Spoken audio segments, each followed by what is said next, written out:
Hi this is #you. Vallabhaneni Vamsi బయటకు వచ్చాడు. వచ్చిన తర్వాత పేరెన్ నాని వెళ్ళి పరామర్శించాడు. కొడాలి వెంకటేశ్వరరావు అయితే ఎక్కడా కనపడలేదు. కానీ అంబటి రాంబాబు వెళ్ళి అతని గురించి ఒక వీడియో చేసి ఎవరి లావుల గురించి మాట్లాడాడు, తలకి జుట్టు రంగుల గురించి మాట్లాడాడు. నాకు అర్థం కాదు, బాడీ షేమింగ్ చేయటం. ఇంతవరకు మీరు స్త్రీలను ఏడిపించారనుకున్నా నేను, కానీ మగాళ్ళని కూడా ఏడిపిస్తారనే విషయం మొట్టమొదటిసారి తెలుసుకున్నా నేను. అంబటి రాంబాబు నిన్న పెట్టిన వీడియో చూసిన తర్వాత నాకు మాత్రం చాలా చిరాకేసింది. ఏంటిది, రాజకీయాలనే ఇంత దిగువ పరిస్థితుల్లోకి వెళ్ళిపోయి ప్రతి ఒక్కళ్ళని టార్గెట్ చేసి బాడీ షేమింగ్ చేసేలాగా ఉండే లెక్కైతే ఎప్పటికైనా పైకి వెళ్తారా వీళ్ళు? ఎక్కడైనా ఆలోచన అనేది జనాల్లో స్ఫూర్తిదాయకంగా ఉంటుందా వీళ్ళు మాట్లాడే మాటలు? నాకైతే అర్థం కాల. బేసికలీ అంబటి రాంబాబు వీడియోస్ చూస్తే నవ్వు రావటం నాకు సర్వసాధారణం. కానీ ఇతను చేసే వీడియోస్లో I think point by point మనం వెళ్తూ ఉంటే ఒక్కొక్కసారి కొన్ని పాయింట్స్ వింటే ఇలా ఎందుకు దిగజారి మాట్లాడుతున్నాడన్న బాధ కూడా కలుగుద్ది ఖచ్చితంగా. ఒక్కసారి we will look into it. Vamsi పైన అంబటి రాంబాబు చేసిన వీడియోని అనలైజ్ చేద్దాం ఇప్పుడు.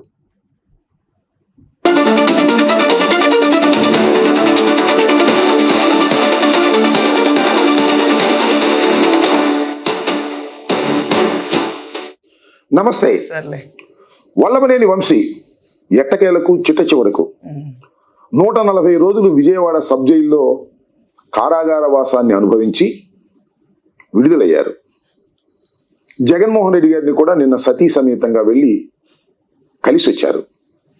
ఆయన కోర్టు వారు విధించినటువంటి షరతుల ప్రకారం ఆయన విజయవాడ కొంత దూరంలో నివసించాలి. అందువల్ల త్రేలపూర్లో ఆయన తాత్కాలిక నివాసాన్ని ఏర్పాటు చేసుకున్నారు. నేను కూడా నిన్న తేలప్రోలు వెళ్ళి వంశీని పరామర్శించి పలకరించి వచ్చాను. ఇక్కడ ఒక విషయం చెప్పాలి. తెలుగుదేశం పార్టీ అధికారంలోకి వచ్చిన దగ్గర నుంచి కొంతమంది మీద టార్గెట్ చేసుకొని ఓకే, ఎల్లకేలకు చిట్ట చివరకు వల్లభనేని వంశీ బయటకు వచ్చాడని అంబటి చెప్తున్నాడు. రావాలి కదా అంబటి గారు, మీ కోరిక అదే కదా. పులి, సింహం, జింక, నక్క ఏదో చెప్పారు కదా. జంతువులు, అన్ని జంతువుల్ని మనం మాట్లాడుకోవాలి. లెక్కన జంతువుల్లో చాలా జంతువులు ఉంటాయి. అన్నిటినీ పులి, సింహాలు, మేబీ ఒక్కొక్క జంతువులు ఒక్కొక్క క్వాలిటీని తీసుకుని మనం కంపేర్ చేసుకుంటూ ఉంటాం. పులి, సింహం, జింక, నక్క ఏమేమో ఇంకా ఉంటాయి కదా. అతను మీతో పోల్చారు కాబట్టి బయటకు వచ్చాడు.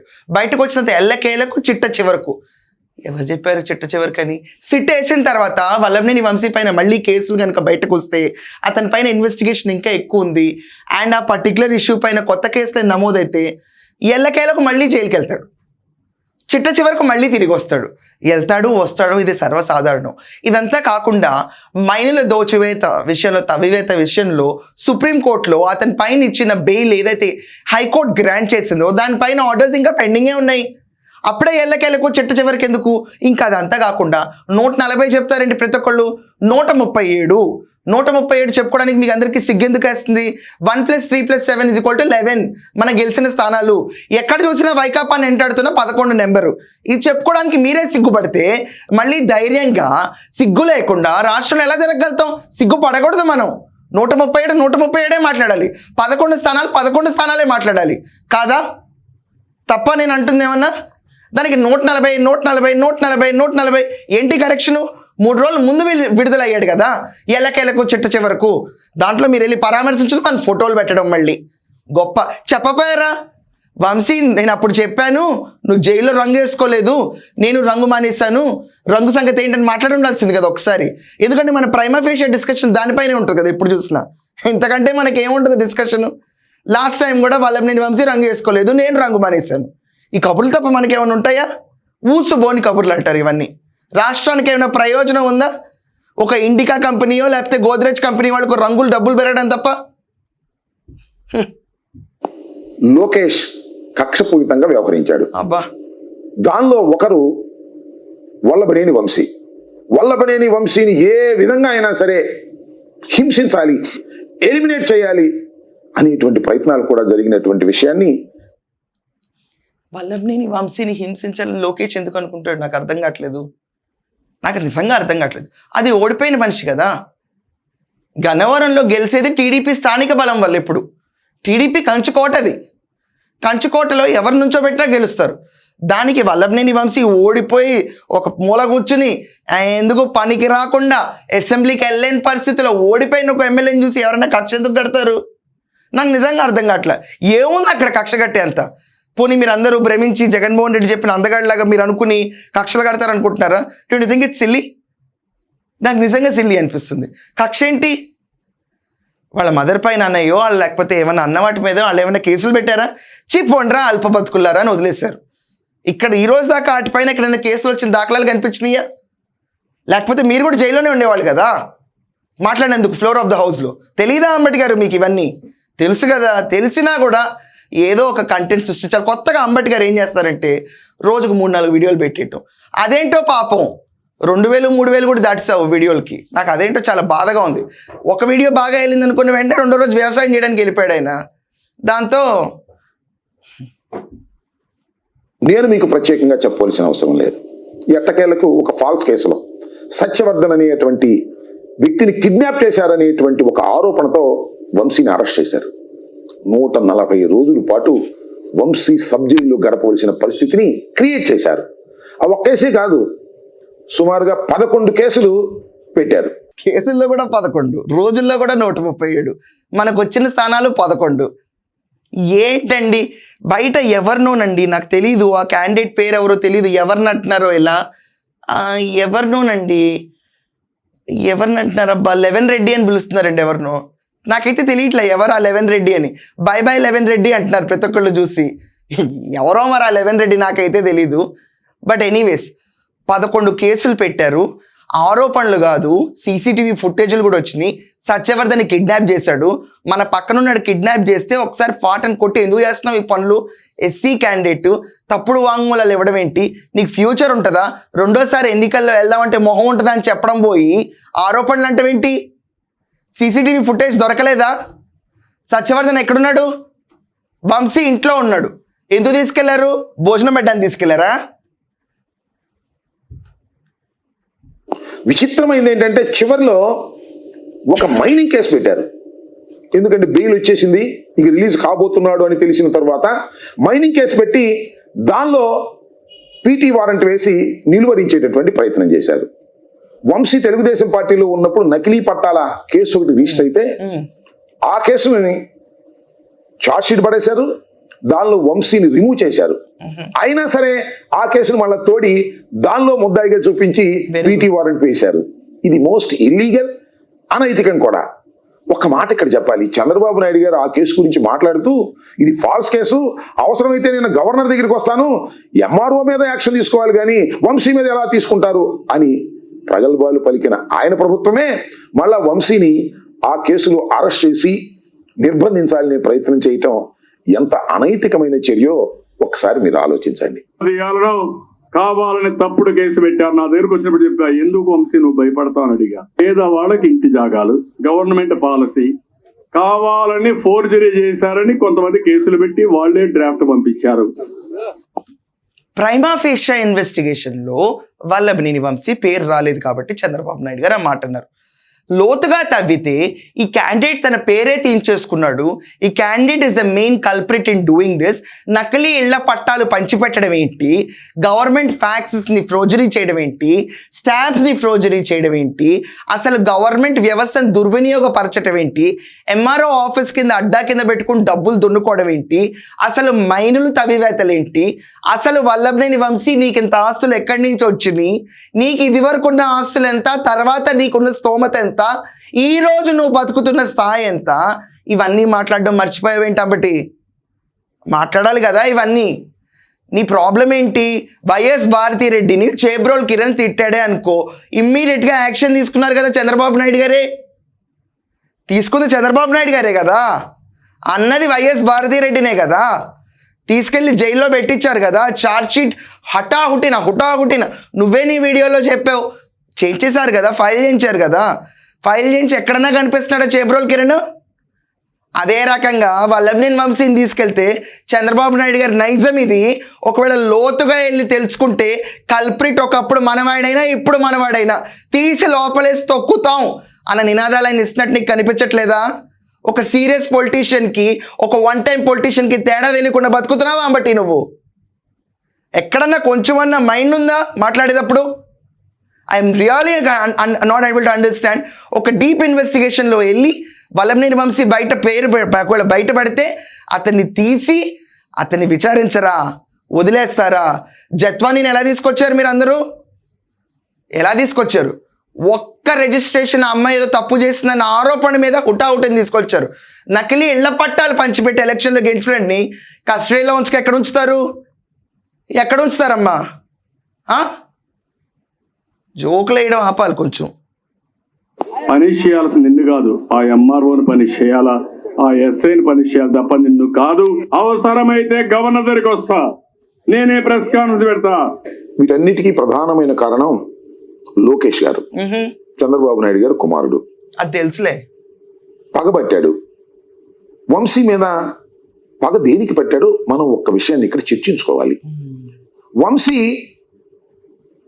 ముఖ్యంగా చంద్రబాబు నాయుడు గారి సతీమణ్ణి, లోకేష్ బాబు గారి తల్లి గారిని దూషించాడు అనేది ప్రధానమైన కక్ష. ఈ దూషించిన విషయం ప్రపంచం అందరూ చూశారు కూడా.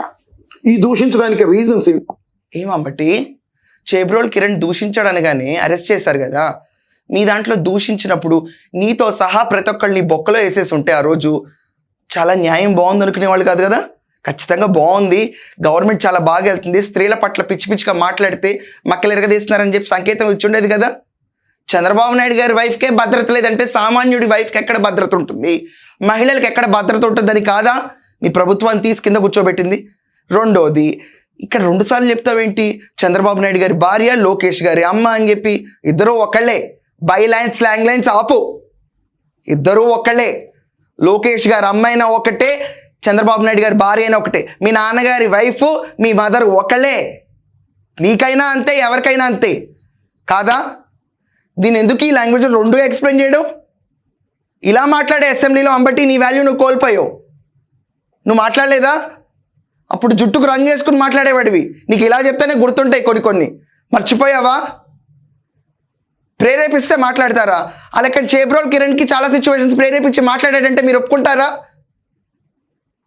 లేకపోతే చట్టం దాని పని చేసుకుంటూ వెళ్ళాలని అంటారా? నేనైతే చట్టం దాని పని చేసుకుంటూ వెళ్ళాలని ఒప్పుకుంటా. కాదా? చేబ్రోల్కి ఒక న్యాయము, వంశీకి ఒక న్యాయమా? వారేవా? ఈ లాజిక్ ఏంటి అనే విషయాన్ని నేను కొద్దిగా కనుక్కున్నాను. ఇప్పుడైతే వంశీ తెలుగుదేశాన్ని కాదని వైసీపీలోకి వచ్చి అక్కడ స్నేహం చేస్తున్నాడో దాన్ని దృష్టిలో పెట్టుకుని లోకేష్కు ఉన్నటువంటి అభిమానులు కానీ, చంద్రబాబు నాయుడు గారి అభిమానులు కానీ, తెలుగుదేశం పార్టీకి చెందినటువంటి నాయకులు కానీ వంశీని, వంశీ గారి సతీమణ్ణి ఇష్టానుసారంగా దూషించారు. అవి చూసినటువంటి వంశీ కొద్దిగా ఉద్రేకమై ఇలాంటి పని చేశాడనేది అభిమానులు చెబుతున్నటువంటి అంశం. ఏమైనా తప్పే, ఏ విధమైన సందేహము లేదు. ఆ తప్పుని వల్లభనేని వంశీ తెలుసుకున్నాడు, క్షమాపణలు కూడా చెప్పాడు. అయినా కూడా లోకేష్ గారు శపథం ప్రకారం ఏ విధంగా... నీకు నవ్వెందుకు వస్తుంది అసలు ఈ మాటలు మాట్లాడేటప్పుడు? నీకు హెళ్ళేంటే నవ్వేంటి? అసలు ఏం చూసి రెచ్చిపోతున్నావు నువ్వు ఈరోజు? పదవి లేకుండా కూర్చుని, పొజిషన్ లేకుండా కూర్చుని, పోలీసులను ధిక్కరించుకుంటా, బల ప్రదర్శనలు నాకేదో ఉన్నాయి, నా బలం అన్నట్టు తిరుగుతా, రోడ్డు మీద బ్యారిగేట్లు తోసేసుకుంటా, ప్రజలకి సంకేతాలు ఇచ్చుకుంటా, రాంగ్ సిగ్నల్స్ ఇచ్చుకుంటా తిరుగుతా. నీకు నవ్వెందుకు వస్తుంది ఇలాంటి మాటలు మాట్లాడేటప్పుడు? ఏం చేసినా ఎలాగైనా తప్పేనా? తప్పుని తప్పే, పర్ఫెక్ట్గా చెప్పాలి. రెండోది, టీడీపీ కార్యకర్తలే రాశారని ఎవరు చెప్తారు?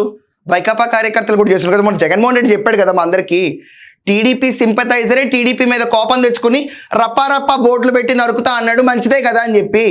అలాగే వైకాపాలో ఉండి వైకాపా ఏం పేకలైపోతుంది, మమ్మల్ని పట్టించుకోవట్లేదని వైకాపా సింపథైజర్ వచ్చి ఇక్కడ కూర్చొని రాశాడేమో. నీ లాజిక్ నీకెందుకు అప్లై అవ్వదు? తప్ప రప్పాకు ఒక లాజిక్, వంశీ ఫ్యామిలీని అంటే ఒక లాజిక్కా? ఇలా కూడా అనొచ్చు కదా. మరి లాజిక్ ఇలా కూడా వర్క్ అవుతుంది కదా. మీరందరూ నేర్పించిన లాజిక్కే నేను చెప్తున్నా, కొత్తగా ఎక్కడి నుంచి చెప్తున్నా. నేను బ్రెయిన్ ఏం పెట్టట్లేదు దీంట్లో. నేను సింపుల్ 1 = 1, A = A, ఇదే మ్యాచ్ చేస్తే సెట్ అయిపోతారు మీరు అందరూ. దాని తర్వాత ఇలా చేశారు కాబట్టి వాళ్ళు ఎవరో ఊరు పోరులేంతే, అది ఎవరు చేసిన మాటకి డైరెక్ట్గా వెళ్ళిపోయి నేను లోకేష్ గారి మదర్ని, చంద్రబాబు నాయుడు గారి వైఫ్ని పట్టుకుని తిట్టేస్తాం. ఇద్దరు కాదు, ఒకళ్ళే. మరి నువ్వెందుకు మాట్లాడావు ఫ్లోర్ ఆఫ్ ద హౌస్లో? నువ్వెందుకు మాట్లాడావు? ఇవన్నీ చూస్తా జగన్మోహన్ రెడ్డి సారీ చెప్పడేంటి, అరెస్ట్ చేయించడేంటి? అతనే నాయకుడు. ఈ లెక్కను చూసుకుంటే జగన్ కంటే చంద్రబాబు నాయుడు గారు వెరీ గ్రేట్ నాయకుడు కదా కాదా? చెప్పుకోవడానికి సిగ్గడ్డు వస్తుంది అందరికీ. మహిళ కోసం నుంచున్నాడే. మీరు మహిళ కోసం సత్తాలేని నుంచోలేని ప్రభుత్వం మీది. మీరెక్కడ ప్రభుత్వం? అయినా సరే ఈయన్ని అరెస్ట్ చేయాలని, జైల్లో పెట్టాలనే ప్రయత్నంతోనే అరెస్ట్ చేశారు. 140 రోజుల పాటు జైల్లో పెట్టారు. ఒక కేసు కాదు, 2 కేసులు కాదు, 11 కేసులు పెట్టారు. ఈ 11 కేసుల్లోనూ బెయిల్ వచ్చింది. అయినా ఆగల. సిద్ధార్థ లూథరాన్ని పంపించి సుప్రీంకోర్టులో ఈ బెయిల్ రద్దు చేయాలనే. అవునయ్యమ్మ, అలాంటి వాళ్ళు చాలా మంది ఘోషణ ఉంటుంది గన్నవరంలో. వల్లభనేని వంశీ ఇంత చేశాడు అంత చేశాడని చెప్పి ప్రభుత్వం పైన ప్రెషర్ మాలాంటి వాళ్ళది ఎక్కువ ఉంటుంది. ప్రభుత్వ ఖజానాలు చాలా దోచుకుని ఉంటాడు. నకిలీల పట్టాల కేసులు మౌలియా, మైనులు మౌలియా. సిద్ధార్థ్ రుద్రని పెట్టారు. చిన్న విషయానికైనా కూడా చిన్న పావును కూడా పెద్ద కర్రతో చంపాలంటారు కాదా? ఊరికే వస్తాయి ఆ సామెతలు. ఏ బుట్టలో ఏ పావు ఉందో, ఏ పావు విషనాగో మాకేం తెలుసు? పావుతో విషం కక్కిస్తేనే కదా తెలిసేది అది విషనాగా పిచ్చి పాము అని. బురద పావుకి దాని తర్వాత విషనాకి తేడా తెలియాలి కదా. అది బురద పాము అంటే ఎవడు వాల్యూ కూడా ఇవ్వడు కదా. విషనాకైతే కూరలు పీకాలి కదా ఖచ్చితంగా. వ్యవసాయం చేసే వాళ్ళందరూ, నువ్వు కూడా వ్యవసాయం చేస్తావు కదా, తెలియదా ఏంటి నీకు ఈ లాజిక్? దాన్ని పావులు బట్టేవాడిని తీసుకొస్తారు. ఇలా జైళ్ళకి వెళ్ళి ఇలా బెయిళ్ళు ఊరికే వచ్చే వాళ్ళ కోసం న్యాయ వ్యవస్థకి సిద్ధార్థ్ లూథ్రా ఎలిజిబుల్ అండి. మా కోసం ప్రభుత్వం అంత ఖర్చు పెడుతుంది. దర్జాగా హుందాగా ఉన్నాం మేము. నీ ప్రాబ్లం ఏంటి? నువ్వు జత్వానీకి అయితే ఇక్కడ ఐపీఎస్లు పంపించవచ్చు. మా రాష్ట్ర ఖజానా కింద డెంట్ వేసినట్టుకి మాత్రం మేము సిద్ధార్థ్ లూథ్రాని పెట్టుకోకూడదా? ఏం మాట్లాడుతున్నావు నువ్వు? ప్రయత్నం చేశారు. కానీ సుప్రీంకోర్టులో ఈ ప్రయత్నం బెడిసి కొట్టడంతో రిలీజ్ కాక తప్పలేదు. అయితే ఒక్క విషయం, వంశీ జైల్లో ఉన్నప్పుడు 30 కిలోలు తగ్గాడు. జుట్టుకి రంగు వేసుకునేటటువంటి విషయాన్ని పక్కన పెట్టాడు. ఒరిజినల్ రంగు తెల్లగా, నాలాగా జుట్టు తెల్లగా వచ్చింది. ఇప్పుడు వయసు అయిపోయిన తర్వాత అందరికీ తెల్లగానే వస్తలేదు. దాంట్లో ఏముంది కానీ వింత? మనకు కాదు, భూమి మీద పుట్టిన ప్రతి ఒక్కడికి ఓ వయసు వచ్చిన తర్వాత పండు ముసల్లానే కనిపిస్తాం. అది కామన్ ఏజింగ్. ఆ జుట్టు కూడా మొత్తం మెరిసిపోతూ ఉంటుంది. నువ్వు చెప్పావు కదా బట్ నాకు లాస్ట్ టైం అందరికీ వీడియోస్లో, జైల్లో రంగు వేసుకోవడానికి ఫెసిలిటీ లేదు కాబట్టి రంగు వేసుకోలేదని చెప్పావు నువ్వు. ఆ రంగు పక్కన పెట్టడం ఏంటి? జైలు తీసుకెళ్ళి గోళ్ళకి రంగులు, తలకి రంగులు కూడా ఇస్తారా? ఏంటి ఈ ఫెసిలిటీ కూడా జరుగుతున్నాయా? ఎవడికో అక్కడికి బ్యాడ్మింటన్ కోర్టులు ఉన్నాయి, కుక్కలు ఉన్నాయని విన్నా. ఇక్కడ రంగులు కూడా ఇస్తారా ఏంటి ఇలాంటి క్రిమినల్స్కి? నువ్వు మరీ చెప్తావు. రేపు రంగు వేస్తే నీ పరిస్థితి ఏంటి? వేస్తాడో వేయడో పర్సనల్ విషయం అది. అతని పర్సనల్ లైఫ్లోకి వెళ్ళిపోయి రంగుల గురించి మాట్లాడతావు ఏంటి? 30 కిలోలు తగ్గాడు. ఎందుకు తగ్గాడు మాకేం తెలుసు? ప్యూర్ నాన్ వెజిటేరియన్ ఉంటాడు. బయట లోపలికి వెళ్ళి వెజిటేరియన్ ఉంటాడు. చాలామంది కూడా ఇలా మారుతారు. అతను ప్యూర్ వెజిటేరియన్ అయినా కూడా అరే నేను చేసిన నేరాలని నేను తొందరగా బయటపడ్డం ఏంటి, నన్ను తీసుకెళ్ళి జైల్లో కూర్చుంటాను ఉద్దేశం లేదు కాబట్టి మానసిక వేదనకు కూడా చిక్కుతాడు. లేకపోతే చిన్న సెల్ ఇచ్చారు కదా, ఆ సెల్లో ఉంటే చిక్కుతాడు. నాకు అర్థం కాని పాయింట్ ఏంటంటే, జగన్మోహన్ రెడ్డిని గెలిచినప్పుడు వల్లభనేని వంశీ ఫిట్ అండ్ ఫర్గా ఉన్నాడు. నువ్వు కూడా చెప్తావు ఆ మాట. ఇప్పుడు ఒక నిమిషం ఆగు, ఆ టాపిక్ వస్తాను. 30 కిలోలు తగ్గాడు. ఆయన ఆరోగ్యం మీద అనేకమైనటువంటి వదంతులు వచ్చాయి. క్షేమంగా జైలు నుంచి బయటకు వస్తాడా రాడా అనేటువంటి అనుమానాలు కూడా చాలా మంది వ్యక్తం చేశారు. అనేక సార్లు ఆసుపత్రికి వెళ్ళవలసినటువంటి పరిస్థితి కూడా ఏర్పడింది. కానీ ఆరోగ్యంగానే తిరిగి వచ్చాడు. నేను నిన్న కలిసినప్పుడు ఆయనతో ఆయన ఆరోగ్యం గురించి మాట్లాడాను. ఆయన ప్రత్యక్షంగా చూశాను. 30 కిలోలు తగ్గాడు. చిన్న విషయం కాదు అది. 30 కిలోలు తగ్గిన నా వ్యక్తిగత అభిప్రాయం, ఆరోగ్యంగా ఉన్నాడు, ఫిట్గా ఉన్నాడు, మిలిటరీ మ్యాన్ లాగా ఉన్నాడు. ఇదే మాట వంశీ జైల్లో ఉన్నప్పుడు ఎందుకు చెప్పలా? మిలిటరీ మ్యాన్ లాగా ఉన్నావు వంశీ, ఫిట్గా ఉన్నావు వంశీ, నీకే రోగాలు లేవు వంశీ, ప్రభుత్వం ఆసుపత్రిలో చేసిన ట్రీట్మెంట్ అన్ని బాగానే. ఇతనే చెప్తున్నాడుగా ఫిట్గా ఉన్నాడని. అంటే గత 2 నెలలు 3 నెలలుగా చేసిన డ్రామాలన్నీ పచ్చి అబద్ధాలు కదా కాదా? జైల్లో ఉంటే వంశీకి ఏదో అయిపోతున్న ప్రాణహాని ఉంది, ఏమైనా జరిగితే బాబు కొడుకులతో బాధ్యత అని తమ్నేల్ పెట్టి వీడియోలు చేసావు నువ్వు. ఎంత ధైర్యం నీకు? సీఎంని టార్గెట్ చేస్తావా? ఏకంగా వెళ్ళిపోయి నువ్వు ఏపీ సీఎంని టార్గెట్ చేస్తావా? ఆఫ్టర్ ఆల్ ఒక మైనల్ దోచుకున్నాడు గురించి ఎంత దమ్ముంది నీకు? అంబటి బాబు కొడుకులతో బాధ్యత. రేపు నాలాంటి వంశీ పైన కేసేసాం అనుకో మేము, అది కూడా బాబు కొడుకులతో బాధ్యత. మీ హయాంలో మీరు చేసిన నాశనానికి అందరికీ బాబు కొడుకులతో బాధ్యత. ఒళ్ళు దగ్గర పెట్టుకుని మాట్లాడండి ఎవరైనా సీఎం గురించి మాట్లాడేటప్పుడు. స్టాండింగ్ సీఎంకి ఇచ్చే ప్రోటోకాల్ కూడా తెలీదా నీకు? బాబు కొడుకులు దాన్ని అవుతావా? మాట్లాడాల్సిన మాటలా ఇవి? ఎంత పెట్లేరిపోయి ఎంత మాట్లాడితే అంత గొప్ప అనుకుంటున్నారా ఈ రోజుల్లో ప్రతి ఒక్కళ్ళు? ఏం తమ్నేలు పెట్టావు నువ్వు, మర్చిపోయావా? వంశీ ఎవడో ఏ ఆరోపణలు ఫేస్ చేస్తున్నాడు? ఒక ఇండివిజువల్ మహిళ సీతమాలక్ష్మి కేసు, మైన్లు, ఎస్సీ సత్యవర్ధన్ కేసు, ఇలాంటి కేసులు ఫేస్ చేస్తున్న వల్లభనేని వంశీ గురించి సీఎంది బాబు కొడుకులదే బాధ్యత. ఏమి జత్వానీ ఇష్యూలు ఇలాంటి తమ్ముళ్ళు రాలేదని బాధపడుతున్నావు ఏంటి నువ్వు? అండ్ ఇంకా ఫిట్గా ఉంటాడు. మరి నువ్వు పేరున్నా నేను ఎందుకు చెప్తున్నారు గవర్నమెంట్ హాస్పిటల్ ఇలా జరిగినాయి అని? మొత్తోడు గిత్తోడు అని పేరున్నా ఎందుకు లూజ్ స్ట్రాంగ్ మాట్లాడాడు? గవర్నమెంట్ హాస్పిటల్స్ మొత్తుకొని ఇతనికి ఏ జబ్బు లేదని నుంచోబెట్టి పంపించేస్తున్నారు వైద్యం అన్నావు నువ్వు. బాగానే ఉన్నాడు కదా, ఫిట్గా ఉన్నాడు కదా, మిలిటరీ వాళ్ళగా ఉన్నాడు కదా, జైల్ ఫుడ్ బాగానే పడింది కదా, ఏంటి ప్రాబ్లం మరి నీకు? తగిన ఆయన కళ్ళల్లో మాత్రం కసి తగ్గలేదు. ఎందుకు తగ్గలేదంటే అన్యాయంగా అక్రమంగా నన్ను 140 రోజులు ఈ సమాజానికి దూరంగా కుటుంబానికి దూరంగా జైల్లో నిర్బంధించిన వారి సంగతి తేలుస్తాననేటువంటి భావన ఆయన చూపుల్లో నాకు కనిపించింది. చాలా పట్టుదల కలిగినటువంటి, అబ్బో, మనం ఒక విశ్లేషకులు, మనం ఒక సైకియాట్రిస్టు, మనం ఇంకోళ్ళ భావాలు అర్థం చేసుకోవడమే కాదు మళ్ళీ చూపులను అర్థం చేసుకోవడం. ఆ చూపుల్లో నాకేం కనిపించలే, బేలతనం తప్ప. ఆ చూపుల్లో దేవుడా నేను బ్రతికి బయటగట్టి బయటకు వచ్చానని చూపులు నాకు కనిపించినాయి. మరి నాకు అనిపించింది అమ్మయ్య నిన్న ఇంటికి పోతున్నాను ఇంతకాలం, కానీ చూపులు నాకు అనిపించినాయి. మరి నీకు అంత ఎక్కడ కనిపించింది బాబు? దాంట్లో 140 కాదు 137 వ్యక్తి వంశీ. అంతేకాదు గన్నవరంలో 23 మంది తెలుగుదేశం పార్టీ వారు గెలిచినప్పుడు గెలిచాడంటే వ్యక్తిగతంగా ప్రజాదరణ కలిగినటువంటి వ్యక్తి కూడా. 151 స్థానాలు గెలిచిన వైసీపీ వాళ్ళ దెబ్బకి పూర్తిగా ఊడ్చిపెట్టుకుపోయాడంటే అది వైసీపీకి ఉన్న చరిత్ర. గన్నవరంలో వెళ్ళిపోయాడంటే వంశీది. కరెక్ట్ కదా లాజిక్? గెలిచింది వంశీ బొమ్మ కాదమ్మా అక్కడ పనిచేసేది, టీడీపీ ఫేస్ వాల్యూ. అది గుర్తుపెట్టుకో. ఆ ఫేస్ వాల్యూ ఎందుకు రిపీట్ అవ్వాలా? మేము ఎంతమంది ఒడుగుచున్నా వంశీ గెలిచాడన్న మాట చెప్పుకోవడానికి నీకు స్కోప్ ఇవ్వలేదు కదా. అది టీడీపీ ఫేస్ వాల్యూ. అది తెలుసుకుని మాట్లాడు ఇంకోసారి. ఈ విషయాన్ని ఇక్కడ నేను చాలా స్పష్టంగా చెప్పదలుచుకున్నాను. అయితే ఒక్క విషయం, ఏంటి? లోకేష్ బాబు కూడా తగ్గాడు. మీకు గుర్తుందా? ఇంతవరకు చాలా లావుగా ఉండేవాడు, ఫ్యాట్గా ఉండేవాడు, చాలా కష్టపడి తగ్గాడు. ఇంకా లావుగా ఉన్నాడు.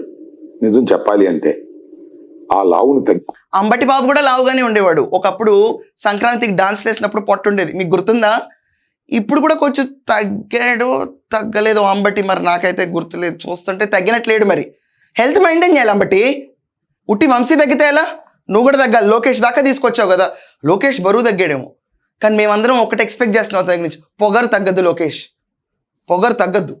ఎవరెవరైతే రాష్ట్రాన్ని నాశనం చేశారో వాళ్ళ పట్ల పొగరు, vigorous activity of training and treatment, ఇంకొకసారి రాష్ట్రాన్ని దోచుకోవాలంటే భయపడేటట్టుగా రెడ్ బుక్ అనేది ప్రాపర్గా ఇంప్లిమెంట్ చేయండి. రెడ్ బుక్లో ఉన్న పేర్లేంటి?